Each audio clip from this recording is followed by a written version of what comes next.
Where the devil should thy Romeo be? Not to his father as I spoke with this man. Why, that same pale-hearted wench Rosaline torments him so that he will not sure run mad. Tybalt the kinsman of his old Capulet hath sent a letter to his father's house. A challenge on my life. Romeo will answer it. Any man that can write may answer a letter. Nay, he will answer the letter's master, how he dares being dared. Alas, poor Romeo, he is already dead, stabbed with a white wench's black eye. And is he a man to encounter Tybalt? Why, what is Tybalt? He's a gorgeous captain of compliments. He fights as you sing, a gentleman of the first house. He is an immortal passado. The what? The pox of such antic, a very good blade, a very tall man, a very good whore. You stand so much on the new form that they can't sit at case on the old bench. Here comes Romeo, here comes Romeo. Romeo, bonjour. You gave us the counterfeit fairly last. Good morrow to you both. What counterfeit did I give you? The slip, sir, the slip. Can you not conceive? Pardon, good Mercutio, my business was great. In such a case as mine, a man may strain courtesy. That's as much to say, such as your constrains a man to bow in the hands. Meaning to courtesy. Thou hast most kindly hit it. A most curious exposition. Nay, I am very pink at courtesy. Pink for the flower? Right. Why then my pump is well flowered. Nay, if thy wits run the wild goose chase. O single-souled jest, solely singular for the singleness. I will bite thee by the ear for that jest.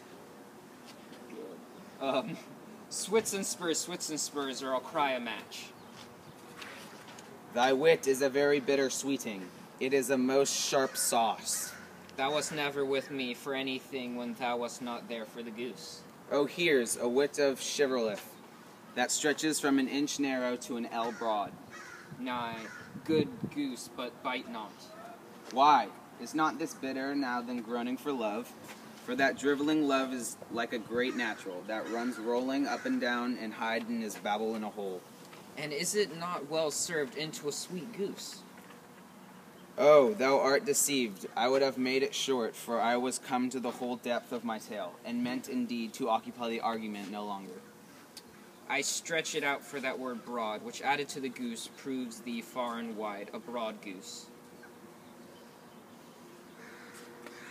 Peter! Anon. My fine Peter! Good Peter, to hide her face, for the fans the fair face. God ye good morrow, gentlemen. God ye good, den, fair gentlewoman. Is it good then? 'Tis no less, I tell you. The bouty hand of the dial is now upon the prick of noon. Out upon you, I want a man or you. One gentlewoman that God hath made for himself to mar.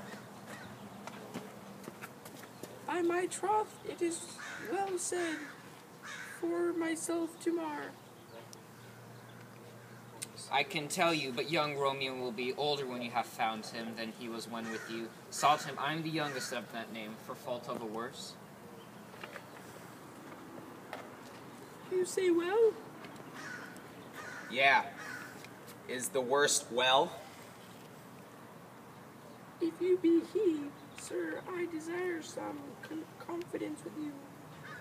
She will indict him some supper. Abad, so-ho. What hast thou found? No hare, sir, unless a hare, sir, in a Lenten pie. This is something stale and poor ear it to be spent. Romeo, will you come to your father's? I will follow you. Farewell, ancient lady, farewell. I pray you, sir, what saucy merchant was this that was so full of his ropery? A gentleman, nurse, that loves to hear himself talk, and will speak more in a minute than he will stand to in a month. And if speak anything against me, I'll take him down, and if I cannot, I'll find those that shall. Scurvy knave, I am none of his flirt gills, I am none of his skein mates, and thou must stand by too, and suffer every knave to use me at his pleasure. I saw no use in you at his pleasure. If I had my weapon, should quickly have been out. I warrant you, I dare as John as another man, if I see occasion in a good quarrel, and the law on my side. Now, afore God, I am so vexed that every part about me quivers, scurvy knave. Pray you, sir, a word. And as I told you, my young lady bid me inquire you out. What she bid me say, I will keep to myself. But first let me tell ye, if ye should lead her into a fool's paradise, as they say, it were a very gross kind of behavior, as they say. For the gentlewoman is young, and therefore, if you should deal double with her, truly it were an ill thing to be offered to any gentlewoman, and very weak dealing. Nurse, command me to thy lady and mistress. I protest unto thee. Good at heart and in faith, I will tell her as much. Lord, Lord, she will be a joyful woman. What wilt thou tell her, nurse? Thou dost not mark me. I will tell her, sir, that you do protest, which, as I take it, is a gentlemanlike offer. Bid her devise. Some mean to come to shrift this afternoon, and there shall be at Friar Lawrence cell, be shrived and married. Here is for thy pains. No, truly, sir, not a penny. Go to, I say you shall. This afternoon, sir? Well, she will be there.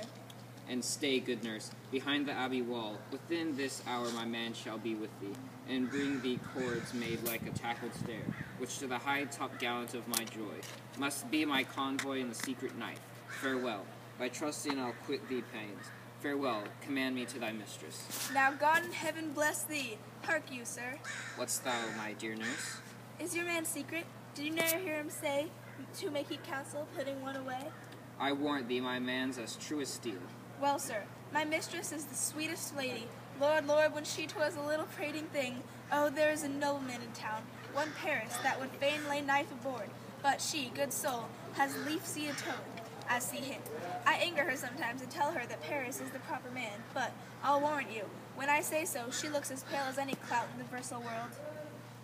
Aye, nurse, what of that? Both with an R. A mocker, that is the dog's name. R is for the no. I know it begins with some other letter, and she hath the prettiest sententious of it, of you and Rosemary, that would do you good to hear. Command me to thy lady. Aye, 1,000 times. Peter! Anon! Before and apace. All done.